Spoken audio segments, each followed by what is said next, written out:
Miss Brasil Gay 2017, a drag queen Pétera Peron diz que vai concorrer ao cargo de vereadora em Salvador nas eleições deste ano em uma candidatura para mandato coletivo. Pétera recebeu com indignação a notícia que o trio Chantai ficou de fora do Furdunço, evento que vai ser realizado nesse domingo agora. A drag queen baiana Pétera Peron, vivida pelo ator transformista e ativista LGBT Rafael Pedral, é nossa convidada aqui no Isso é Bahia. Seja bem-vinda. Você não veio montada, posso te chamar de Rafael, né? Pode. Tudo bom, Rafael? Bom dia. Tudo bem, bom dia a todos. Seja bem-vindo. Aliás, uma curiosidade, quanto tempo você leva para ficar como Pétera Peron? Em torno de 1h e 20, assim, 1h30 às A vezes. gente até ficou na expectativa, será que a gente vai receber Pétera ou Rafael? Eu já deixei avisado que tem uma dificuldade, Eu né? sei. Fica, ainda mais agora de manhã. Isso. Acordar mais cedo ainda deve ser mais complicado. Para colocar maquiagem numa cara de quem acordou não é uma tarefa fácil. Pelo menos eu imagino. Eu nunca me maquiei de manhã nem à Até noite. que Mas... uma hora, você falou quanto? 1h30 mais ou menos? Isso, em torno disso, que é me maquiar, me vestir, tá pronto. Assim. Não deixa de ser trabalhoso, na verdade. Sim, com certeza.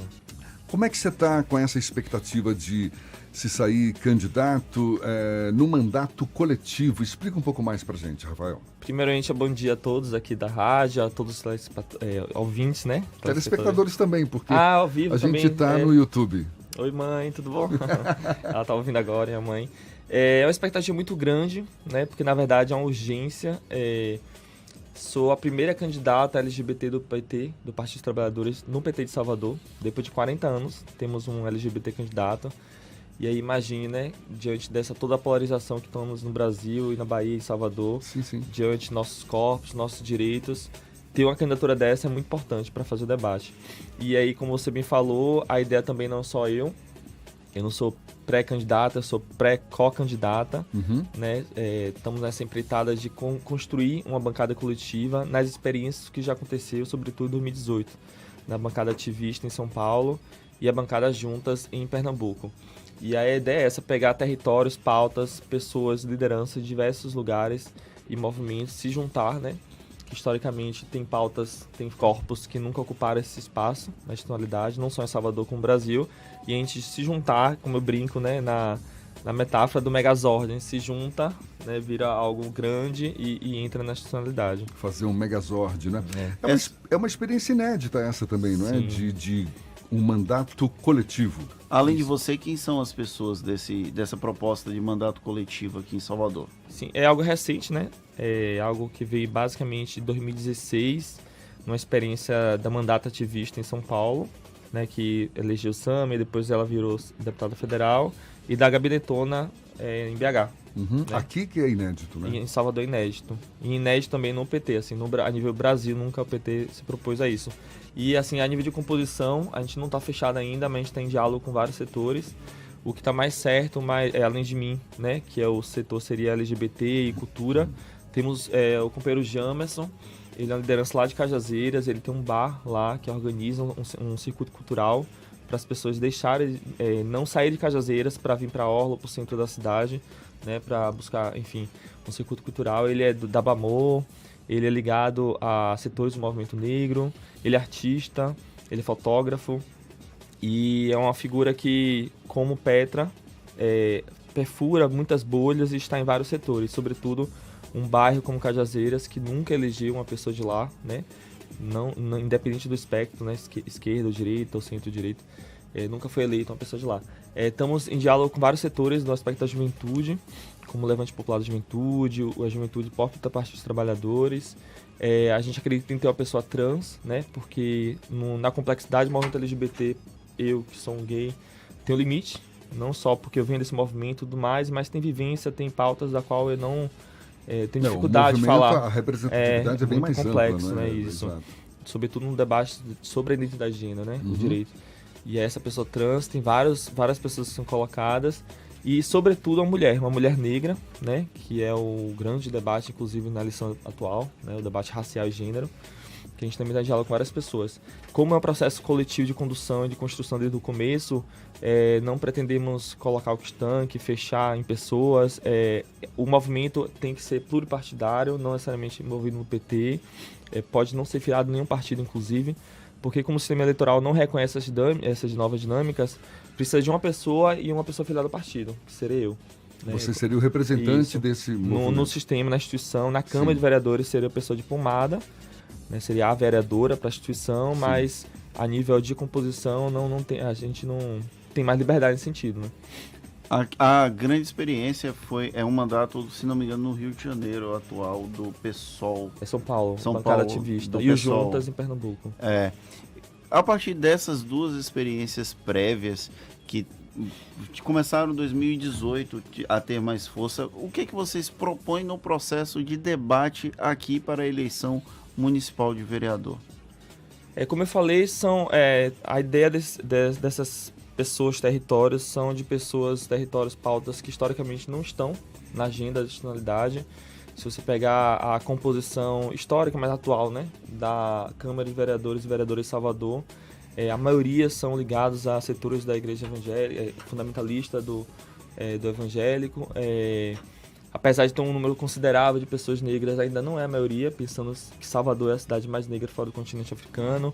A representatividade de mulheres é muito ínfima. Só elegemos um LGBT na história de Salvador, que foi a ex-vereadora Laucrete, inclusive no aspecto da atual prefeitura, nunca foi no espectro da esquerda, ou se colocar, inclusive, militante do movimento LGBT, ela nunca construiu essa pauta, né, nos outros setores. E é exatamente isso, inclusive as pessoas me convocam muito enquanto LGBT, que vem do movimento LGBT, uma drag queen, mas que me pretendo falar só para os meus, não. A ideia é a gente construir um projeto para Salvador, uma opinião para Salvador. São setores que, inclusive, sofrem mais com essa crise civilizatória que nós estamos inseridos no Brasil. E por sermos essas pessoas mais empobrecidas e violentadas, temos mais condições, ou por sermos as que mais sofrem, temos mais capacidade de fazer análise do contexto e propor soluções. E isso vai ser algo conjunto, é um desafio do ponto de vista de gestão, né? Pessoas juntas, conduzindo, imagine 5 pessoas, você vota em um, leva 5, né? Conduzindo o processo, mas a ideia é essa, a gente está em um processo agora, né, quando virar o ano, né, em Salvador, né, que é depois do Carnaval, a gente vai iniciar processos colaborativos, né, de plenárias, inclusive acompanhando o PT de Salvador com o PGP, né, para construir o projeto para a majoritária. A gente vai acompanhar esses setores, mas sobretudo os nossos setores que não acompanham o PT Salvador, ou o PT tradicional, que tem a ver com as redes sociais, tem a ver com setores médios, setores da universidade, setores periféricos que não acompanham o nosso PT, e construir esses que a gente está falando, projeto colaborativo, né, de construir o projeto da bancada. Todo esse movimento certamente pensando alto, não é? Com essa, tirar para cima, essa pretensão de conseguir uma vaga na Câmara Municipal e, com certeza, ganhar mais visibilidade, ter uma voz mais forte. Hoje, quais são os canais de comunicação que vocês têm para defender os seus pleitos, enfim, se posicionar diante dessa... Incrivelmente, a ideia tem furado bolhas em Salvador. Assim, o fato de estar aqui hoje, por exemplo, falar isso é algo que em outros contextos talvez só Petra fosse candidata, pré-candidata, talvez não tivesse tanto, né? Algumas mídias da mídia, digamos, tradicional, né? Sim. Das pessoas que trabalham com isso no jornalismo, tem falado muito, mas a gente vai focar bastante no lugar onde os nossos estão, que são basicamente as redes sociais, né? Inclusive venham da lógica do mediativismo, dessa pegada de disputar redes sociais para além do uso pessoal, né? Inclusive o atual presidente foi eleito não nesses moldes, mas foi eleito a partir das redes sociais. Uhum. E eu acho que é um aspecto, inclusive, que a esquerda tradicional, que vem do sindicalismo, vem desses setores médios, não ainda está muito conectado. Você falou sobre um mandato pluripartidário ou não necessariamente partidário. Vocês pretendem dialogar com outros setores da sociedade que não necessariamente sejam atrelados à esquerda, que tem uma pauta mais progressista do que a direita conservadora, ou isso está rechaçado? Não, total, assim, eu acho que lançamos um manifesto em dezembro, né, que inclusive quem quiser ter acesso está nas redes sociais, de Petra Peron, mas não é muito camisa de força não quanto a isso. Eu acho que tem um debate de urgência na cidade, tem discussões que Salvador não fala sobre, né? Tem um apagamento, ausência, e não necessariamente estar filiado nos partidos colocados enquanto esquerda ou centro-esquerda é uma camisa de força para estar participando do...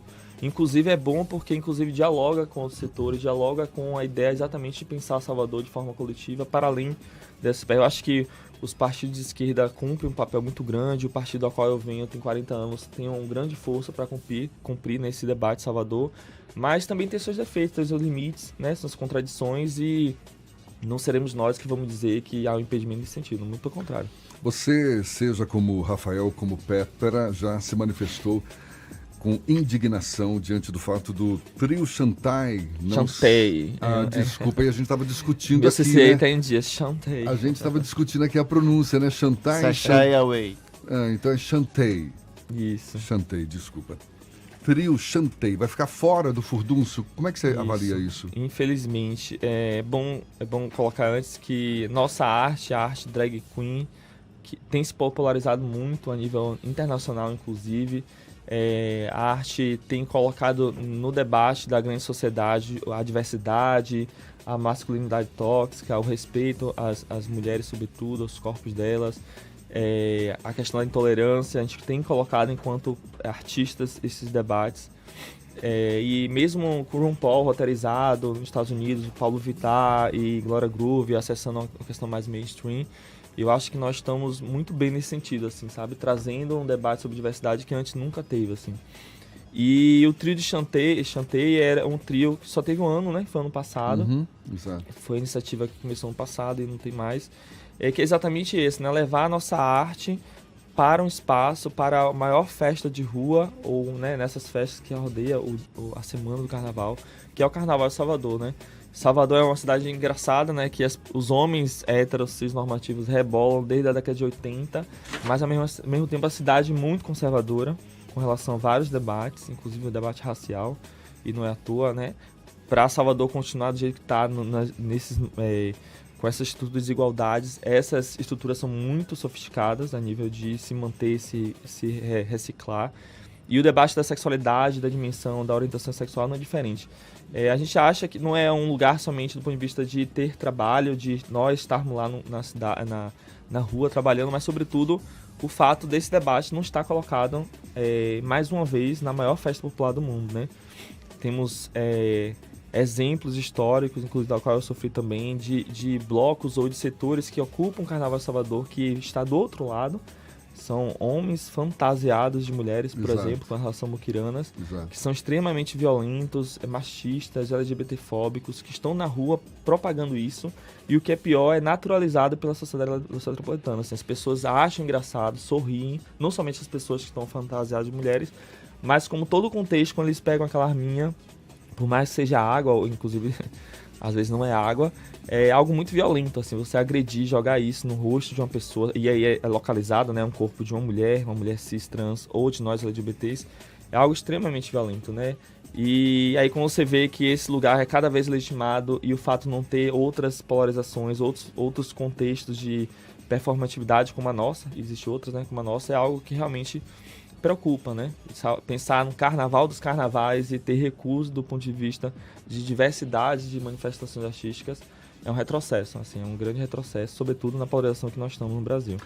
Rafael, por mais que ainda haja muito espaço para ser conquistado, muita discussão para ser efetivada, você avalia avanços? Porque de algum tempo para cá você vê, esse bate-papo que a gente está tendo aqui agora, de fato não é um bate-papo usual. Assim, usual que eu falo não é aquela coisa cotidiana, não é de todos os dias, mas que já ocorre. A discussão sobre os direitos do movimento LGBT, enfim, já ganha uma dimensão maior hoje. A própria sociedade, por mais que ainda seja preconceituosa, machista, e você está coberto de razão, abre espaço para alguma discussão. Você vê com bons olhos, você é otimista, acha que esse movimento está se fortalecendo cada vez mais? Sim, assim, tem uma questão do clima de agenda do fim do mundo, que não só diz respeito ao nosso direito, aos nossos corpos enquanto LGBTs, né? Sobretudo potencializado pelo projeto bolsonarista a nível federal. de retrocesso mesmo, né? De disputa de opinião pública, disputa até do conceito do que é direitos humanos internacionalmente, né? O atual governo vai para a ONU, por exemplo, e disputa esse conceito nos fóruns internacionais.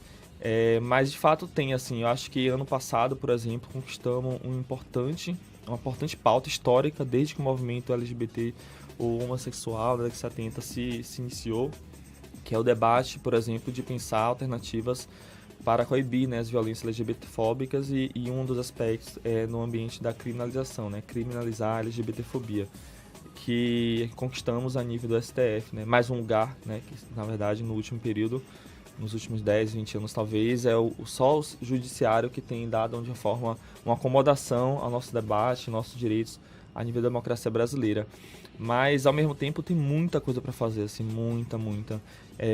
Às vezes pautas centrais, né, como o direito a enfim, relacionar com as pessoas, as travestis sexuais terem o nome social garantido pela justiça, inclusive no âmbito eleitoral. São conquistas, né? Agora a criminalização, mas tem muita luta, sobretudo para que essas conquistas tenham viabilidade na vida real.